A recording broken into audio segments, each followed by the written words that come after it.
Hello and welcome back. Happy Friday, everyone. It's been a while without having a happy salutation for a happy day, but here we are. We had been streaming the past 2 days, and we are going to be doing a read-through of the changelog for patch 1.8. This is probably going to take a while. It's not going to be a summary. This is going to be a read-through, so if you don't like the idea of, us reading through this, then this might not be the video for you. We are planning on doing a metagame update type of video, which also might be more appropriate if you wanted something that would be a little faster. Probably going to try and get this out later today, but for now we are going to be reading through the changelog, and we trust that because this was released on a Wednesday and it was, typed up by Pelly, that we will receive our happy Wednesday, and it's been quite a while, so it's going to feel pretty good. Alright, let's get... What is this? Good day, Victorians. Poor spelling of Happy Wednesday. I am happy to wish you Wednesday. Oh no, wait. I'm happy to say Pivot of Empire in the free update 1.8, fittingly named Masala Chai, has been released. The specific checksum is a 98cc. Okay, fair enough. The Pivot of Empire immersion pack focuses on India and its path through the Victorian age. Many countries in the region have received new journal entries and events that provide a more immersive experience to you. The free update 1.8, which is, as far as I can tell, I don't play on the free version versus the patched version. I only play on one version, but as far as I can tell from other people, as well as what I've read, most of the content is on the free update, and if you're, thinking of whether or not you should get it, if you're not playing in India, it maybe wouldn't make sense to get it from, ROI perspective, but I think if you enjoy the game and you want to support continued development of the game, Paradox is being pretty, their strategy for the development of the game is to have as many of the essential features of the game be in the free patches as possible, and this will help long-term health of the game. Because, take EU4, for example, there's a bunch of essentially, effectively, basically just essential elements of the game that are in DLCs, such that if a new player wants to get into the game, they need to spend $300. And if you don't want this to happen with Victoria 3, you have to want them to be developing the game in this way, but you have to take into account that if they are going to develop the game in this way, it's going to be harder for them to generate revenue, and so, there's a bit of a trade-off. They could incentivize you to do this by locking a whole bunch of features, behind the flavor pack rather than having this massive free update, but they're choosing not to do this. So, I would say if you like the game and wanted to support it more, that buying the DLC or buying the immersion pack, even if you're not planning on playing in India, which it seems centrally focused on, maybe makes a bit of sense. But on the other hand, if you aren't so sure in this sort of thing, then it seems to be the case that it's not super essential, as far as I could tell, and so you could go that way as well. Okay, is adding reworks of central mechanics like political movements and discrimination, additions to harvest conditions and food security, as well as improvements for companies and military quality of life and many other things. In other news, happy Wednesday, as some of you may know, we recently hired Tune, better known as Doodles. I didn't know them as Tune. I will continue to refer to them as Doodles, in the community as a systems designer. Before joining us, he used to work in a mod called Victoria Tweaks mod, together with one proud Bavarian. We are now integrating a range of improvements from that mod into the base game, and might continue to do so. I almost said will. Might continue to do so, it should be a will. In the future, you will find respective entries marked Victoria VTM and the font. A big thanks to OPB for every other modder that continues to make Victoria 3 better, more interesting, or completely different with your other mods. As always, you can find a list of known issues with the following link. Most of these are getting addressed in subsequent hotfixes in the coming days and weeks. They've already hotfixed it twice. Keep in mind that save games from 1.7.7 are not going to be compatible with the 1.8 update, of course, but any hotfixes released after will not break any save games from 1.8 onwards. Which, okay. Let's get into it, I suppose. Pivot of Empire features. Added the new communal divides journal entry to the game. So this is going to be the stuff that's in the DLC or flavor pack. Added communal divides journal entry in the game with associated events. New random events can trigger when a new culture has recently arrived in a state and faces discrimination period or acclimatization period. Added a journal entry associated with the Sikh Empire. Added a Dravidian movement entry with associated events, so that is for the EIC. Added utilitarianism journal entry for the East India Company, again, kind of India. Added railway journal entry for India. Added journal entry associated with events to construct the Victoria Terminus, big nice, which is an insane monument in game, which goes global. It gives global... railway throughput, not just local. Added a journal entry for the Princely Space with associated events. Added India-specific famine journal entry and associated events. Added utilitarian ideology and leader ideology. Added 7 India-related companies to the game. Added updated John Stuart Mill's character template. Woohoo! And so, notice most of this stuff is India-specific.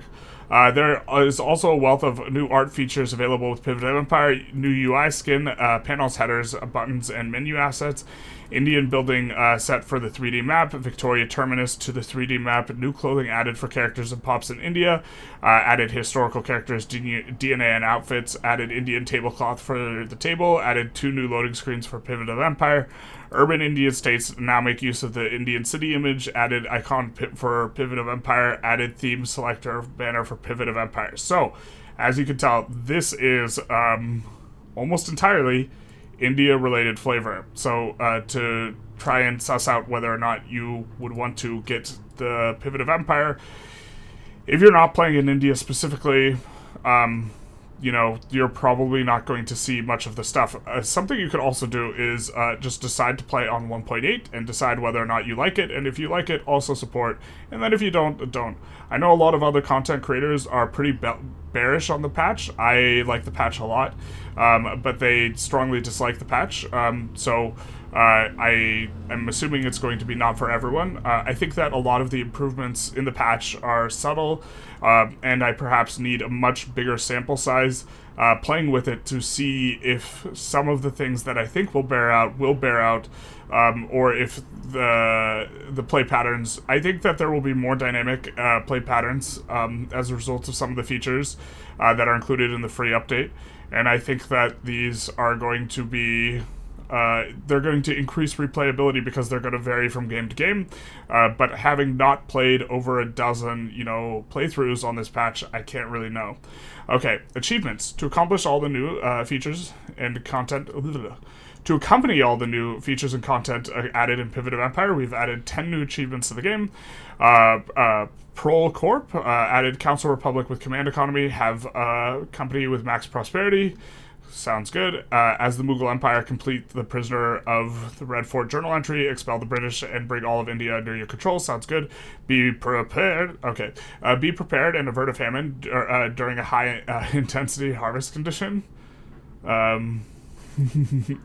I think that's the Lion King reference, right? Okay, on the edge. As Punjab, have 4 rulers die during the Sikh event journal entry before successfully completing it. Shout out to Living on the Edge. Castaway. Enact affirmative action as a country with the British Indian caste system. This is a reference to Castaway. The Real Movement. Have a communist movement with support over 50%. Let's get real. Fulken Met, I don't know. As Sweden enact corporate state and have level 5 social security, health, and workplace safety institutions. Seems easy enough. Cosmopolitan, have 10 non-primary cultures having an ambulance outside, and have that ambulance coming for someone who probably needs it. Shout out to you, hope you make it. But words are backed. Have Gandhi as your head of state while having infamy over 100, whilst. Normally that's Victoria who drops the whilsts in the text. Okay, the man who would be king. To be fair, Victoria might have written this, and it could have just been compiled by Pele. That's possible. Unify Afghanistan and Kyrgyzstan under Hosea Harlan. Okay, changelog. The following changes have been made to the game compared to 1.7.7. The discrimination system has been overhauled. Instead of binary accepted or non-accepted status, pops will now have an acceptance value of 0 to 100. Effectively, this is a 5-tier system, up to 20, 20 up to 40, etc., up to 100. The value is determined by culture and religion, first and foremost, and depends on the citizenship laws you have enacted. Depending on the value, they have different level of 1 of 5 acceptance statuses. Also, depending on the citizenship laws in your country, there are different effects applied to these statuses. So, for example, if you are an ethno-state, you get a lot of benefits for being highly accepted, and a lot of penalties for being highly discriminated, or benefits and penalties. One of the biggest ones here is wages. And I'm uncertain if you actually want higher wages for your pops or if you want lower wages for your pops. And this is a very significant point of difference because if you're on ethno-state, you'll accept, fast turnaround on that ambulance. If you're on ethno-state, you will accept a higher number, or you will pay out a higher amount of wages to your highly accepted pop. And if you're on ethno-state, you will, for the not very accepted pops, you will pay lower wages. And so whether or not ethno-state or multiculturalism is going to be good or bad, there's going to be an interesting consideration for what's the profile of your country? Are you highly discriminated against, or are you highly accepted? And given that profile, what do we want to do? And I think wages will be an important consideration, but also there's this thing where government buildings can't employ super highly discriminated people, so it might be that just ethno-state is kind of bad, but national supremacy might be good. I don't really have my finger on the pulse of what the meta looks like in that regard, but that there's kind of more of an open discussion about, instead of multiculturalism being unambiguously best, I think is a bit interesting, mainly because migration is no longer blocked by acceptance. And that is kind of the biggest feature. The citizenship and church and state laws have been reworked, and a variety of modifiers have been added. When pops first migrate to a state, they now start at low cultural acceptance value, which will improve over time as their cultural community matures. So as they first arrive, they will be highly discriminated against.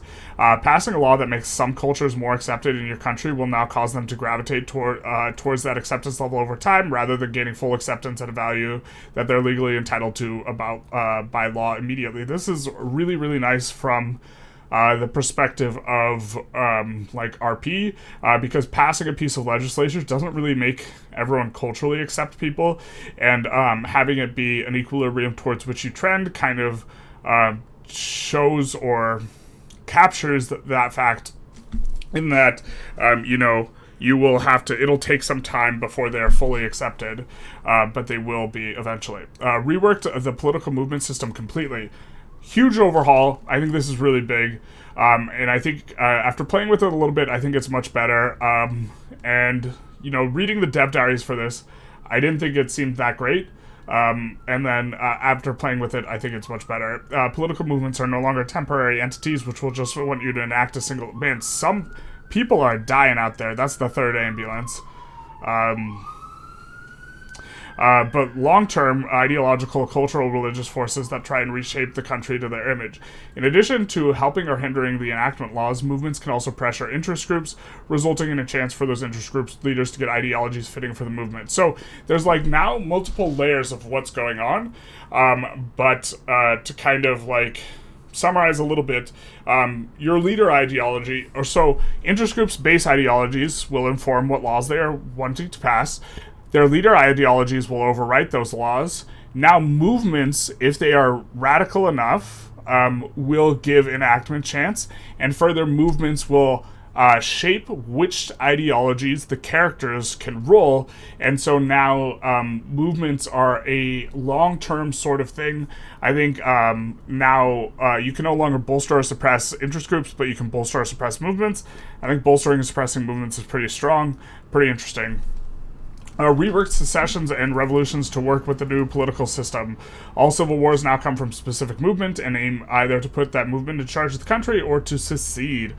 Secessions are no longer always culture-based, and the old highly random turmoil-based cultural secession system has been removed from the game, and revolutions are just generally now much more proportionate with the amount of people who are upset, with a very heavy-handed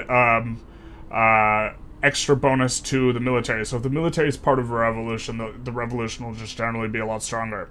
Added a new subject track for colonial empires, which which we didn't realize on our India run. This was a thing during the first few episodes, but you have to pay out 40% of your income, which is huge. Added a highly autonomous chartered company subject type. That's the one, except you have to pay a ton of money, centered around income transfer to its overlord. A social hierarchy system has been added. It is based on social classes, which can be defined by a lot of things. In the base hierarchy, the only social conditions are professions, which result in the strata setup it was as before, i.e. aristocrats and upper strata, peasants and lower strata. I think that this is only used in a unique way in India, but I'm not sure. For India, we have added the British caste system. Its classes are different based on the base hierarchy. It only affects the pops of Hindu religion and Southeastern heritage.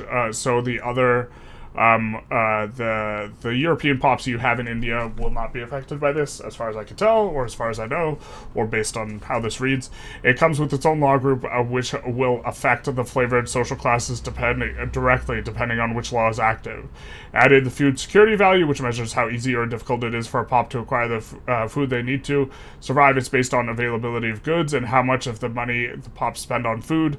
So it'll be easier to be food insecure when you're poorer. The food insecurity malice is pretty significant. I think that divorcing food security from SOL is generally a good thing. You'll play around it a little bit. I think that this is a pretty good mechanic. It's something to think about. Adjusted pop starvation based on food security, mild and severe starvation have drastic effects on birth rate and radicalization. Yep. Added 13 harvest conditions that trigger around the world, affecting rural buildings and infrastructure. I think that these are interesting from a simulation perspective, but from an implementation perspective, I'm not sure. I like them. The ones that are particularly bad, you have to play like whack-a-mole a little bit with decrees. The decree that gives effort or like relief effort decree is extremely strong. You can only put it on negative harvest conditions, and I think that I would rather have this, rather than needing to assign decrees, I would rather have some sort of other option I could put, like always, like a slider or some kind regarding how much aid I want to give out or this type of thing, or invest authority in there somewhere. But this is another thing that kind of, in addition to bolstering and suppressing, probably makes authority a lot better. Added a map mode that tracks starvation levels globally. Added map mode for the starvation map mode. Added a resync button with multiplayer games. When the game goes out of sync, if the host presses this, all clients will immediately resync with the host so that the game can continue. I hope that works. Companies can now own buildings. To establish them, you need to possess some sort of country-owned levels, or pay a lump sum to transfer the buildings from existing owners to the company, depending on economic law. So laissez-faire transfers. If you're not on laissez-faire, you have to like build up the ownership. Once established, the company HQ building is constructed in a fitting state. This has been hotfixed. The initial version I received of the game, the companies basically got like next to no ownership of buildings, and they were pretty anemic, and now they seem quite a bit stronger. My sample size is too small to really comment on this. I think this is a step in the right direction. I think the execution of it's maybe weird or bad, depending on how. I have to play more on the hotfix, and I really can't tell. But there's some weirdness that is created now based on some things. Company HQs can use investment pools in order to construct new buildings or build existing levels. They will prefer to invest locally up to a certain level before spreading their influence. This is a thing that, as far as I know, was just, I mean, it feels like this was just recently changed, but it's nice that they will push EOS. In the early access build I received, they really liked building level 1 buildings, which would have a ton of throughput, which then, seeing all that throughput, the financial districts would build another building on top of it, and since the buildings aren't segregated, it would proportionally give the additional company throughput to both levels of the building, and so the financial district would benefit, and the company would now be diminished by the financial district building over it, and it's this weird sort of thing.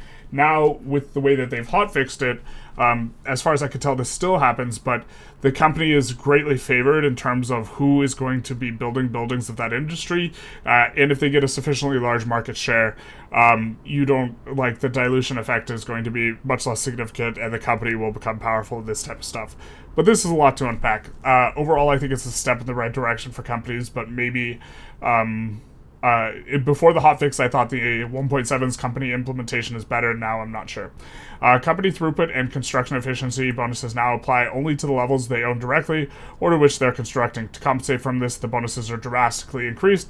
The bonuses are now huge, but again, if they are getting diluted, it's not as good, and you can't build the buildings of your companies if you want to get the construction bonus, which I really don't think I like, because this is a play pattern that is not very intuitive. You slot in a company because you want to specialize in the thing, and now you are incentivized to never build the thing yourself.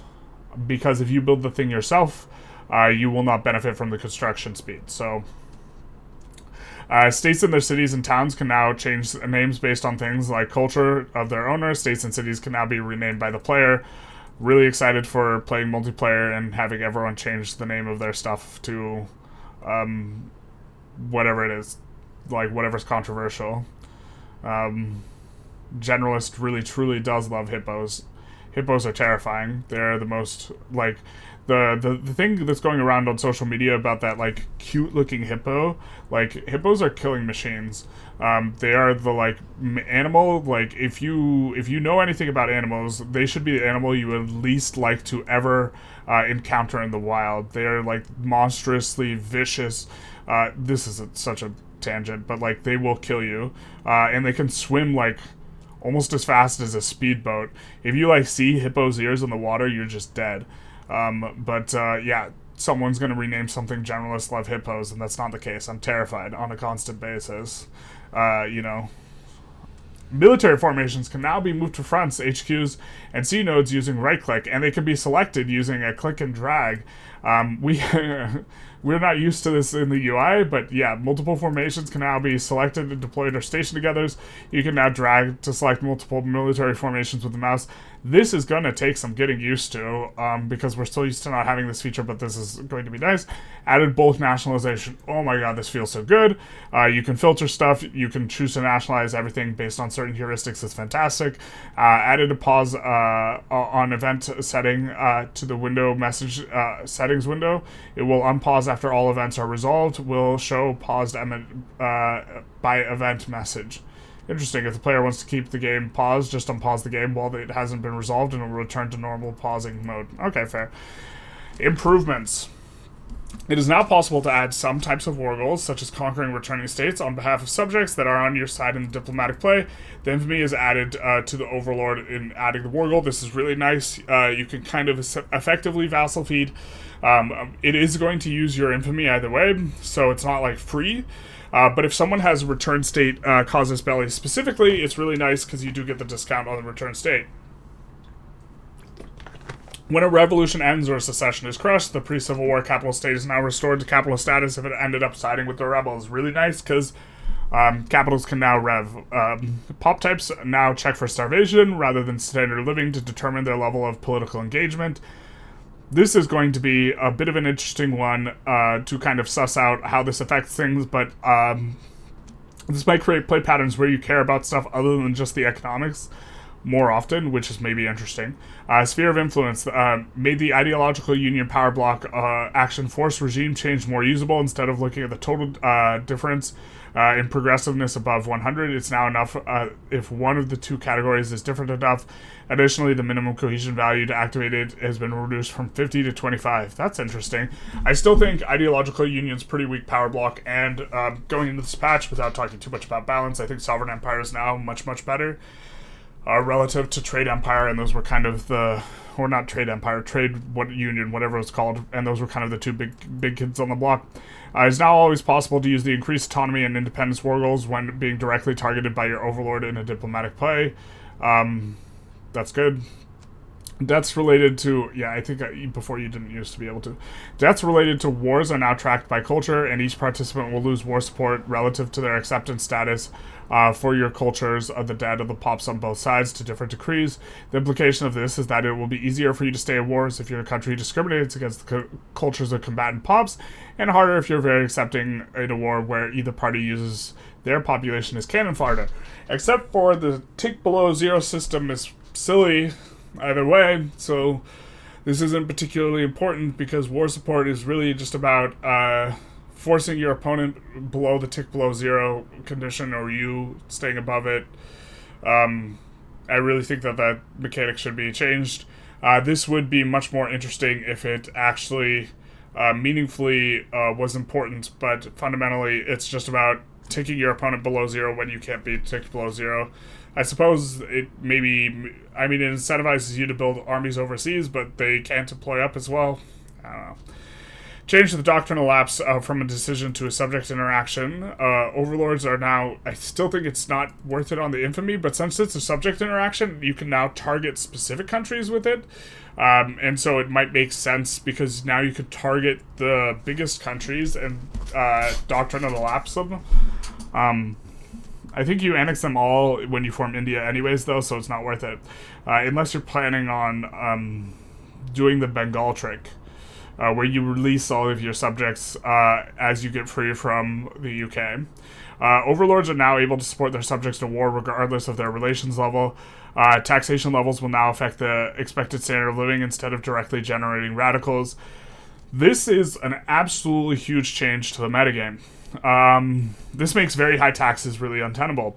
I like this change. Very high taxes is tenable if you have really high SOL relative to your expected SOL, which is harder because as literacy rises, as SOL rises, literacy tends to rise as well. As literacy rises, this also increases your minimum expected SOL. As you get more text, this also increases minimum expected SOL.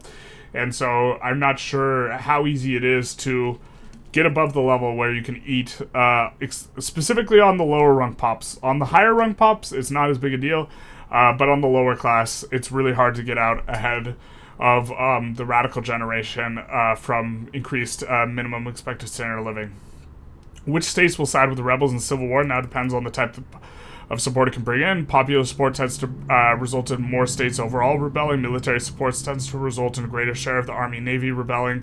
And wealth support tends to result in overseas colonies rebelling. Additionally, insurrectionary IGs will tend to pull areas where they have a high degree of local clout. Really kind of liking the way that revs seem to crop up. They seem more appropriate, intuitive of this type of stuff. Colonies will now be stopped from growing if they are isolated from your market.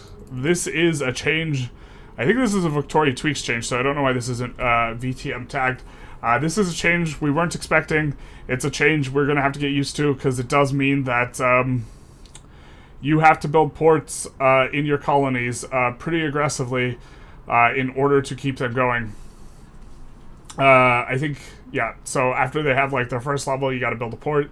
It is a bit more of an investment now to start a colony and this type of thing. Frontier colonization now allows a player to colonize states that border a sea zone that also borders a state connected by land to your capital. I think the big reason for this is to allow America to colonize Alaska. Corporate ownership now only affects collectivization of manufacturing, resource extraction and power plant buildings. Collectivization of agriculture, plantations, and ranching is fully controlled by the land ownership law instead. That makes sense. Okay. I still think cooperative ownership still got kicked in the nuts a couple patches ago by the fact that your overseas stuff gets you lose ownership of your overseas stuff. Pro and anti lobbies now care about the acceptance status of your country's primary culture in the target country. In addition to mere presence of primary culture, this might keep multiculturalism on, or this might be one of the factors that helps to keep multiculturalism on top. Restricted the social mobility decree to not be usable under enforced caste system law. Fair enough. Adjusted France's starting navies so that none of them start with an organization penalty, thank God. Added logging potential to Kyushu, thanks to the user, the strategist, and many other people for the feedback. Okay. When a country changes ruler, if that new ruler already rules the country, a personal union is established. That's worded funnily. That has to apply to something specific. If you know what that is, please comment below. But I don't know what that's about. I also don't know how you can get a ruler if a new ruler already rules another country. I don't know how you could do that exactly, but okay. Added the dynamic state hub and names for Central Europe, replaced the outdated uses of morale cap with appropriate modifiers, added a new game rule which is turned off by default. The game rule enables the player to set a grace period of 1, 5, or 10 years, during which the gains of both radicals and loyalists will now be progressively increased. Players are encouraged to use this game rule if they to give themselves a more stable political game early. I think it used to be 2 years, just generally or generically. I guess maybe they turned this off. I don't know if it's still 2 years if you don't touch the rule. A couple of people in my Discord were messing about with it day one, and they reported a bug that it gives the inverted interaction where it just generates tons of radicals, which is kind of funny. I assume that's been hotfixed. I don't know if it has. Okay. Radicals and loyalists from standard and living only are no longer scaled down in default games, leading to... Okay. Radicals and loyalists from standard living only are no longer scaled down by default in the early game, leading to unbalanced changes to radicals and loyalists in events. So I guess they've taken that out. Industry ban now decreases economic dependence on Overlord, where extraction economy increases it. Extraction economy is a new law. In general, I think it's probably worth trying to impose on your subjects, but a little bit difficult. The Devout is no longer very racist by default. Shout out to them. Reduce Japan's starting territories in Hokkaido and the Wajinchi area. Removed Japan's starting claim on Sakhalin to stop them immediately colonizing the island, and gave them a starting colonization debuff modifier. Claim will be re-added and modifier removed once you complete the Honorable Restoration Journal entry. Fair. Rework the map pop. Wait, does this mean anyone can colonize Sakhalin before they have it? Interesting. Rework the map, pop, and culture setup for India and Burma. The British East India Company now starts with many of its recently acquired territories as unincorporated states, which is going to be good because incorporation is expensive. Support independence now increases liberty desire in the subject by a small amount each week. This is going to be nice for you as the player, because if you can collect sufficient support independences, you can increase your liberty desire without needing to have bad relations with your overlord. Because bad relations with your overlord, they tend to impose nasty things on you, like increased subject payments. Unpopular agitators are no longer removed from the game unless their popularity sinks all the way to -100. Shout out to being an opium-addicted bandit. The Andaman and Nicobar Islands are no longer impassable. Events triggered by monthly and yearly pulses are now spread out better. When you click any of the privatization or subsidy buttons that affect all of the buildings of a type, it will now flag the type so that all new buildings also get that setting. That is such a nice little feature, especially if you're on intervention and this type of thing. Although it is important that you recognize that this is happening if you didn't mean to, auto-privatize all new buildings. It added a small experience gain effect for military units to the military drill technology, previously had no effect. Now moves part of the existing slave pop from a neighboring state rather than create a new pop from the air. This event made abdicate and resign interactions more visible during valid revolutions. Okay. Victoria tweaks added a cultural trait for the Assyrian culture. Added the Turkic cultural traits for the cultures who were missing it. Renamed New Brunswick and Maritimes. Made rubber rush events appear less often. A lot of rubber rush events. References for GPUs. Splines were removed from the game shaders. Changed isolated colony alert to alert by default. I mean, for rubber rush, I wish we could just tick a box that says we're always going to do one XYZ option and then the event never pops up. I wish we could... I don't need the pop-up every time rubber is found, man. I'm glad they reduced it, but I'd rather just be able to set it and, forget it. AI. The AI is now less willing to accept diplomatic play in exchange for a bankroll from a country which is already the target of other bankrolls. The bankroll meta, without going too into it, is basically dead now for a variety of reasons. AI will be less likely to start wars over unrecognized subjects or of recognized nations. Ensure that AI generally wants to pass police if it has none. Tweak some technology weights so that Prussia pursues military tech advantage over Austria, France when it wants to unify Germany. That's kind of neat. The AI no longer puts extra value on conquering split states when they have a treaty port in that state. That's a good change. It's a pretty nice one. Sphere of influence from Victoria Tweaks. Nations with very little construction are now less likely to accept being granted foreign investments. Right, so that is something we were unaware of. That kind of greatly affects an upcoming run that we had made videos on. Definitely wish I had known about this before we had made that run. Made the Dutch East Indies more inclined to consolidate Indonesia. Made Britain more inclined to consolidate South Africa upon researching malaria prevention. That is interesting. We have noticed that a little bit. The Dutch East Indies will be more aggressive towards Indonesian minor nations. Tweak some AI weights for enlistment efforts decree. The enlistment and efforts decree, if the AI used it when it decides to go for a big war, they would be so much scarier. This is one of the ways you can have a huge advantage over the AI. Is you just super scrape the barrel with enlistment efforts decrees, and they don't. Victoria Tweaks made the AI more keen on opening up schools by passing educations if they have none. Victoria Tweaks, unrecognized major powers and other higher are more eager to research railway. AI countries will now more strongly try to establish a countrywide network of power plants. Local goods. Balance. Victoria Tweaks. Historical characters are no longer immune to being cycled through as intergroup leaders. Immune to being cycled through. Is this regarding events that kills them, but kills regular characters but not historic characters? Interesting. Abdication from resign from office can only be used when a ruler of the interest group actually approves of the law being enacted, and the ruler does not personally approve, and no longer increases loyalists from across the entire country. I thought it gave 2%, but 2% is a lot less than 20%. Bankroll and fund lobbies money transferred are now capped at 10% of the sender's income, which is going to be... Okay, so this is one of the reasons why the bankroll meta is dead. But also, if you have a way smaller income than someone, but you can send them a bankroll because you're the same rank, this is going to mean the bankroll's much cheaper for you. And there's perhaps some way to abuse it the other direction. The number of loyalists gained from standard living increases now match the number of radicals gained from standard living decreases, barring major changes to the country between SOL when SOL was gain loss. This means you can no longer print loyalists by fiddling around with taxes and events which temporarily increase SOL and are no longer such a bad thing when you as they don't generate net radicals. Interesting.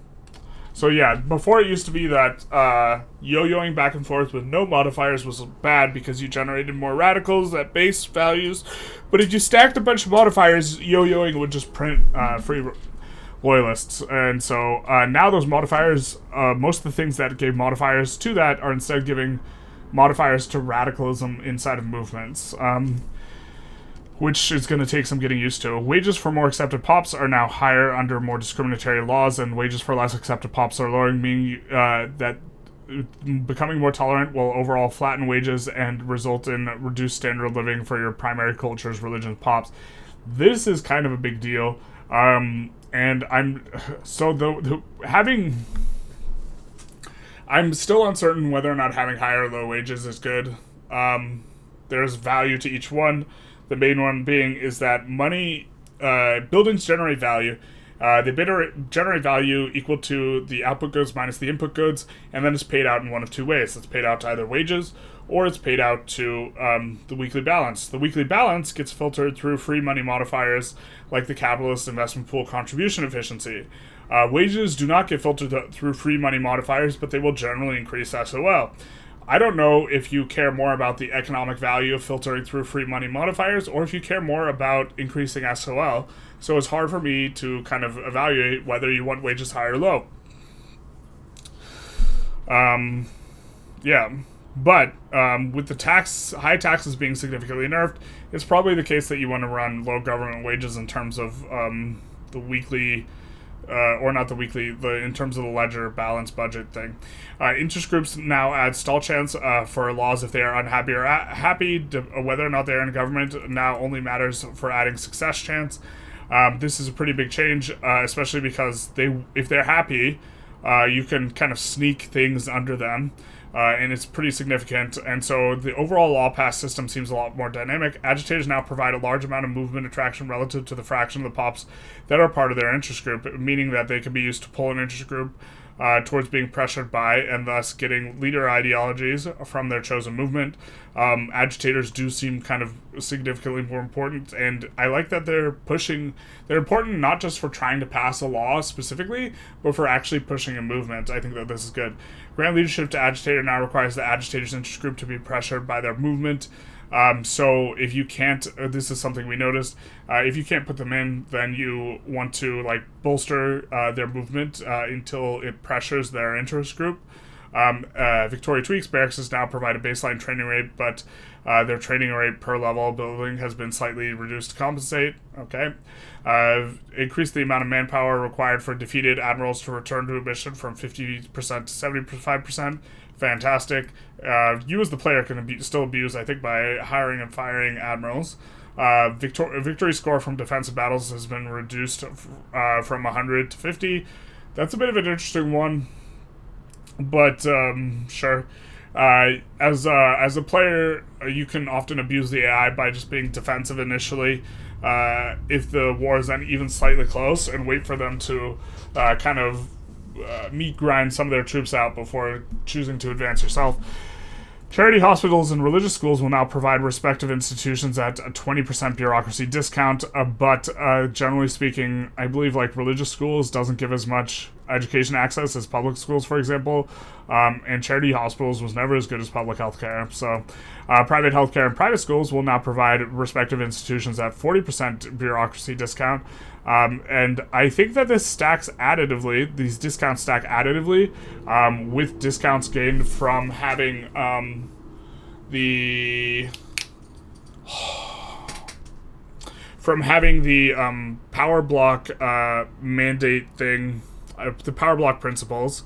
And so you can stack if you could stack, I forget how much they give, but if you could stack minus 80% cost by going private, private schools, because you have the school mandate or school principle, the research principle, then that's very intriguing, because that might be enough to make private schools somewhat more meta. Acquiring foreign investment rights in the target nation now causes the opium wars to succeed. That seems fine. Decrease the weekly passive. That seems probably better. Decrease the weekly passive experience gain of units from 1 to 0.5. Interesting. Increase the weekly unit experience gain multiplier from professional army from 25% to 100%. Okay, so professional army buff. Interesting. The buildings are much more inclined to use their cash reserves temporarily to cover for low profits, particularly so that they can continue to pay dividends to private owners. More stability is probably better. Colonization no longer favors countries that with large number of incorporated states. Only incorporated population and colonial levels matter. Wait, what? Large number of incorporated states, only incorporated population? Wasn't it always on incorporated population? Okay, I mean, it's switched to how I thought it always worked, but that's fair.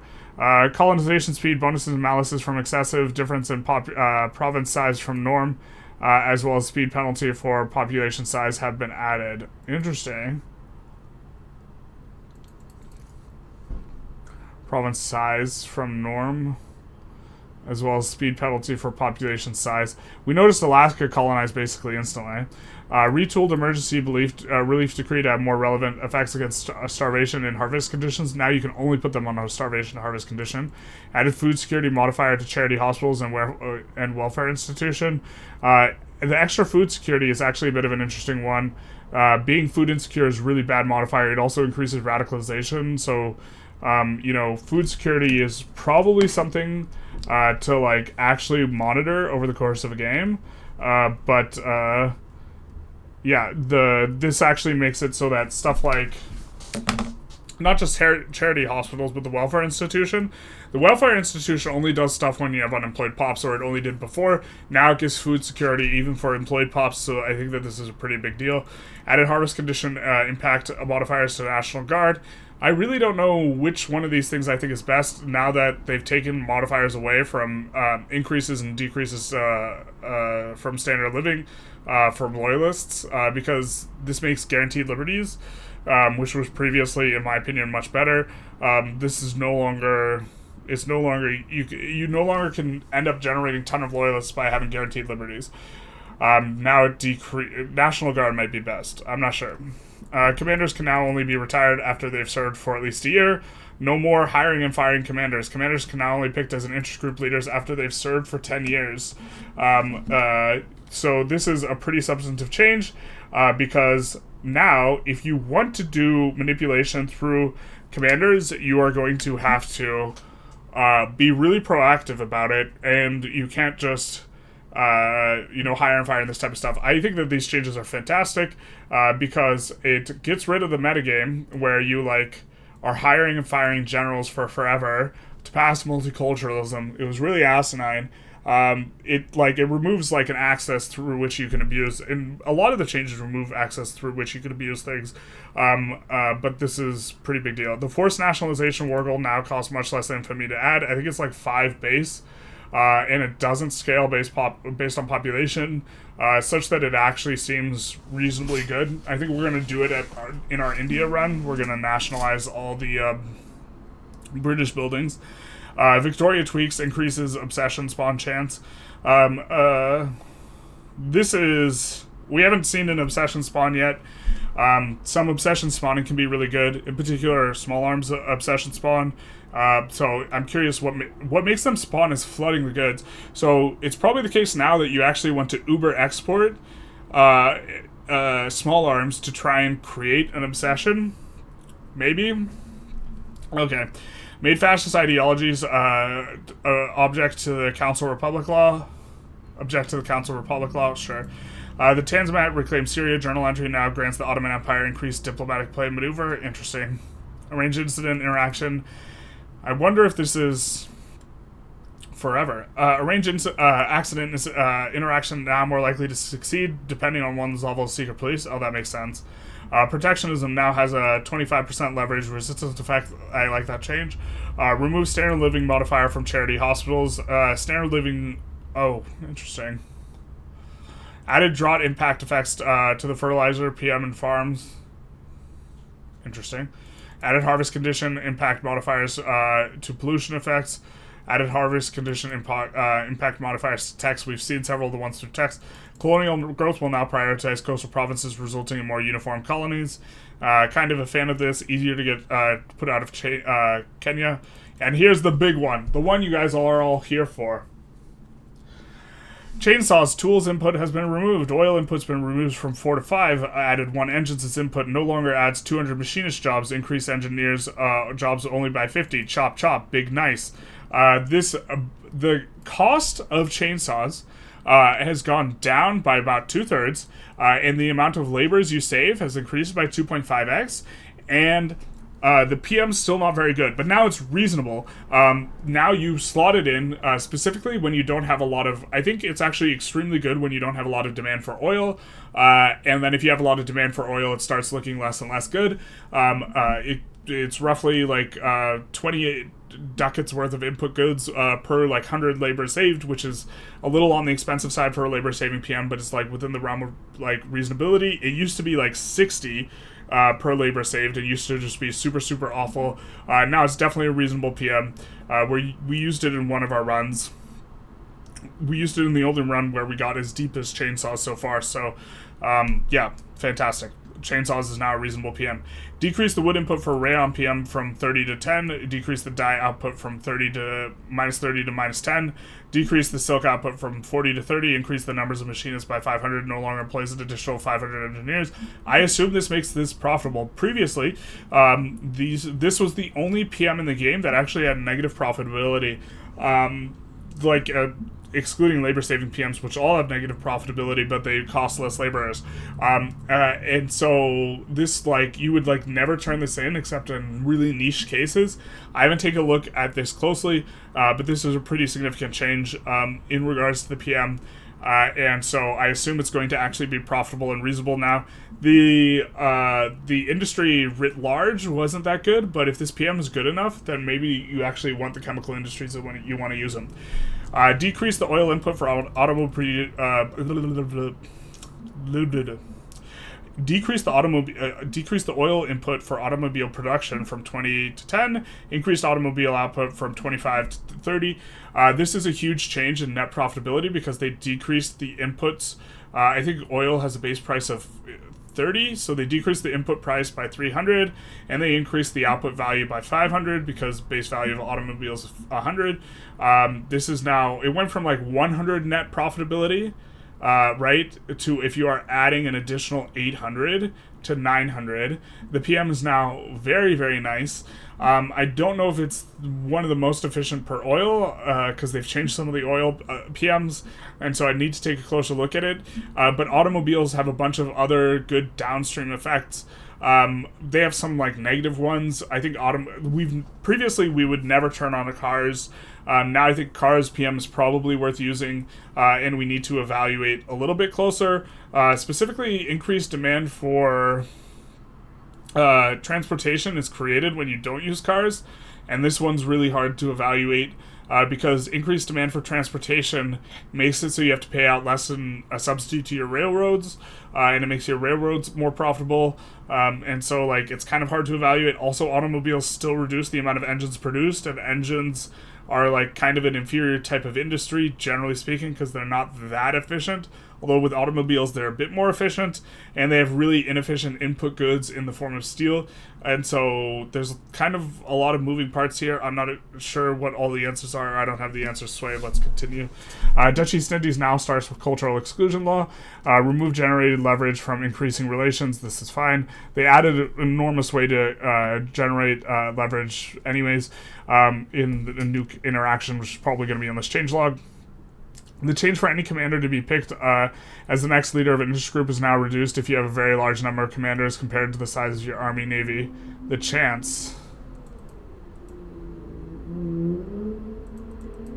Interesting. It used to basically be guaranteed. Automatic bottle blowers, tools input reduced from 5 to 2, oil input reduced from 10 to 5, added 2 engines as input. Yeah, this PM was completely unusable before, now I assume it's pretty reasonable.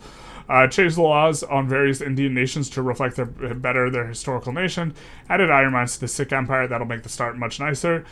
Changed Great Britain's starting laws to migration controls, was no migration controls before, seems fine. Changed Persia's starting laws to better reflect their situation in 1836. Although you'll probably want to go no migration controls really fast in Great Britain. Bloated the starting Haitian army to better reflect its historical size and power. Increased education access per level of institution from public schools from 10% to 12.5%. This was a Victoria Tweaks change. I don't know why it's not labeled as Victoria Tweaks. I actually am not sure how I feel about this change, but considering that public education is much more expensive, maybe it's okay.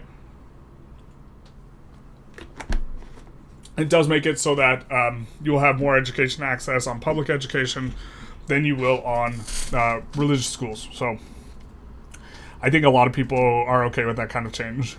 Increase in mortality, a reduction multiplier per level of institution public healthcare from -4% to -5%. This is a pretty big deal. Public healthcare is a bit better.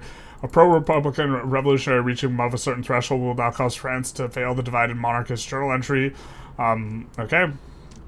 Reduce the frequency of the bandit trade, as well as its popularity malice. The bandit trade's super freaking annoying. If you ever get it on your leader, it's just completely untenable. You have to get rid of that leader ASAP. It gives like an enormous amount of extra infamy generation. I think it might be infamy decay. Either way, it's really bad. VTM slightly decreased the value of urban centers' transportation production method. Crystal glass output reduced from 70 to 60. Houseware plastics reduced oil input from 25 to 20. Lead output reduced, and glass output reduced from 110 to 100. Overall, I think that this makes this net very similar profitability. I forget the input price, the base price of lead. I think oil's 30. I think lead's 40. And I think glass is 40. Is that right? If glass is 40, then... So if glass is 30, then this makes the PM more efficient. If it's 40, it makes the PM less efficient. Before, this was one of the better sinks for oil. The best sink for oil is still going to be small arms. Ceramics glass output changed from minus 20 to minus 10. Porcelain output reduced from 20 to 10. Shopkeepers reduced from 500 to 250. Okay. Bone china dye input reduced from 15 to 10. Glass output changed from minus 55 to minus 20. Porcelain output reduced from 55 to 30. Shopkeepers reduced from 100 to 500.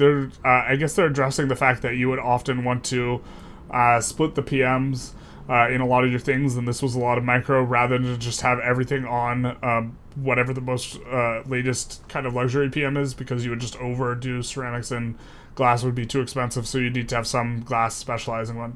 Reinforced wooden ships, wood output reduced, wood input, reduced from 40 to 10. Capital ships, steel input reduced from 50 to 40. Electricity input reduced. Engines input increased from 15 to 10. Overall, this seems like a really significant buff. The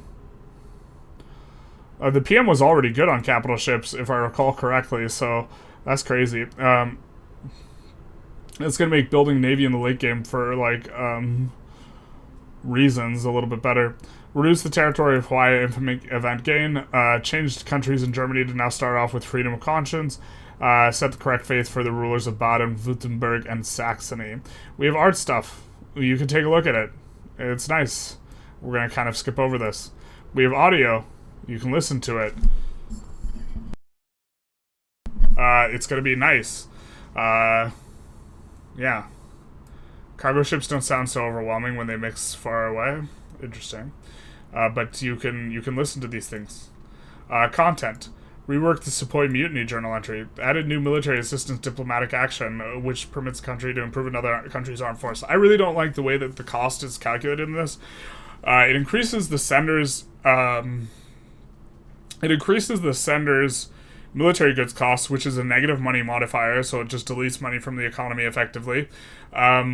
Because it increases the price of all the goods, but it doesn't increase the buy orders, so it doesn't stimulate the economy, but more money is paid. This is given to the sender. So I think you basically never want to send military assistance, or you need to have a really good reason for wanting to send military assistance. It gives a bonus to, like, offense, defense. It also gives extra tech spread. I think receiving military assistance is very good, and you should try and receive it. Added a corporate state law or fascist answer to Council Republic. It is presidential in nature. It is presidential in nature, but other than being presidential in nature, it looks better than Council Republic. I think that the law might be the best law now. It's a little bit hard for me to tell. Certainly, if you want to lead in the petite bourgeoisie, it's very attractive. One of the problems with the law being presidential is it's harder for you to control the leader of the IG, what their ideology is, this type of thing. But I already think that some of the stuff they've done with generals and stuff makes this harder to control, at least unless you're very aggressive about managing your generals ahead of time, because you have to wait a 10-year period before a general's eligible to become a ruler. And so it's maybe less of a bad issue. I'm not sure. Added several journal entries. If you care less about it being presidential in nature, meaning you can't, the leader of the government's always the same, so you can't kind of rearrange the government as you like via, like you can with Council Republic or Parliamentary Republic. If that's less of an issue, then this law is just going to be better, I think. Added several journal entries for Russia covering the great reforms of Tsar Alexander's reign. Oh, that's cool. I didn't even know about that. Added extraction economy law designed for use with subjects. It seems really good. to put on your subjects. Basically makes it so they have like no investment pool like output basically, or no investment pool contribution, which is like also better for you because not only so like minus 75% aristocrats investment pool contribution. This is not contribution efficiency, it's just contribution. So instead of contributing 20% of their income, they contribute 5%. But this is good for you on two fronts. One, they're not generating a ton of investment pool, which they tend not to spend anyways. But two, instead, that 15% money, that's going to be spent on consumer goods, which is going to help to stimulate the economy for you. But it's also going to give you that country throughput. But it is going to prevent them from using heavy industries, but you're kind of fine with that because you'll build the heavy industries yourself. This will also increase economic dependence and these types of things. Add a journal entry and associated events for dealing with the Congress and Treaty of London. So far, I've only seen these a couple times. I don't know if I think it seems that... it's kind of neat, but it doesn't seem... it seems like you just like pick an option and then other players vote and then this affects the thing and like... Maybe it's interesting while playing as Belgium or something. Added 3 India-related companies to the game. Added 10 achievements to the game. Reworked the Path to Fascism journal entry. We haven't checked that out yet. Reworked the Consolidated Colonial Rule for British India. Voiced the people in prison agitator character interaction, permitting countries without guaranteed liberties to send their agitators away for a time. It's nice having another little tool there. Egypt now starts as a high liberty desire protector of the Ottoman Empire. This is an interesting. Added a man who would be king event to Kafiristan, allow you to get a Western adventure as your ruler. Added DNA and character for Charles. Added a character template, etc., etc. Sweden monarchy events to Sweden. Flavored interest groups, flavor, characters. Edward VII is heir to Queen Victoria. That one's a little neat. Russian-American company to Alaska. Oh, we gotta check that out. Reworked interest group names, ideologies, and traits for these guys, whose names I'm not gonna try and pronounce. Added dynamic names for the Balkans and regions for hubs, Greek, Turkish, and Hungarian, German culture nations. Makes sense. Added dynamic names for the Indian subcontinent. Updated expeditions to the new journal entry progress bar system. So now it's like it shows stuff in terms of like percents or something like this. Updated the earn recognition journal entry for progress bar. Added a new social bandit trait for agitators and rural folk trade union characters. There's a few other traits as well. Added the county of Carthage to the game. Added character, etc. Renamed Mexican the Texas Army. Freudian slip. The Texan Army to the Texan Army. Added a Texas Navy. And added 1 naval commander for Texas and Mexico. Added more interest group, starting interest group leaders and commanders in the low counties. Added Church of Finland. Dynamic state, hub placements, and expanded pool of possible block names.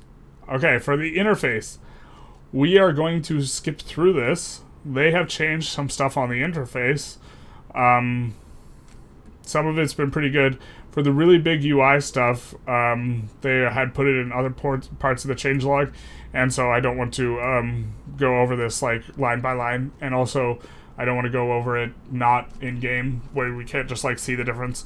Performance. Performance seems to be a little bit better, not a lot a bit better, but considering that every patch up until 1.7, the performance was considerably worse, performance being slightly better is a pretty nice thing. Fixed a massive performance drop when looking at the Burr tooltip. But overall it seems that it's better in the late game. I don't think we're going to lead through this line by line because to some extent I'm not a programmer and I don't necessarily know what all this means. If any of this is particularly significant and you understand why it's particularly significant, feel free to let me know. But what I'm hoping that this means is that in 1.9 we might get a bit of a trade rework. Trade, the biggest thing on it is that it really kills performance. And one of the reasons I don't agitate for them improving trade as much as I think trade should be improved is the consequence because I know it'll tank performance. If you have really bad performance in the late game, you should check how many trade routes you have. And if you have like several hundred, you should delete down a lot of the smaller trade routes. If you do this, performance will dramatically improve. It's one of the biggest performance sinks, and I think that's one of the reasons why they make trade particularly weak, is because if it's weak and there's less of it, then there will be less lag. If you have way more convoys, the trade is a lot stronger, then this will increase lag. And so I think this is one of the reasons why trade is so anemic in game right now. And I'm hoping that this kind of sets the stage for 1.9 being a trade-oriented update, but we'll see. Modding. We said that we were going to skip through this at the start. We are going to skip through this. If you're a modder in the chat and you think that anything is really significant, please point it out of the things that are in here. But I don't know enough to be able to kind of speak to this myself. I do think that this patch is absolutely massive for modding, because I think that the discrimination and the movements mechanics are going to be some of the coolest things for adding mod flavor. And I think that they are pretty significant. I also think harvest conditions are going to be really big, just in terms of not necessarily adding harvest conditions in your mods, but like I was thinking of the fantasy mod like Realms of X. There, you could have like orcs attack the village or something like this, or orcish raids as a harvest condition that would maybe like add a bit of flavor in this type of stuff. And it's giving you a tool by which you can introduce a random element of things that can be put in. And for example, you could deal with it by using like the adventurer system and make there an adventurer edict and something to this extent. And so this is the type of thing I was thinking about.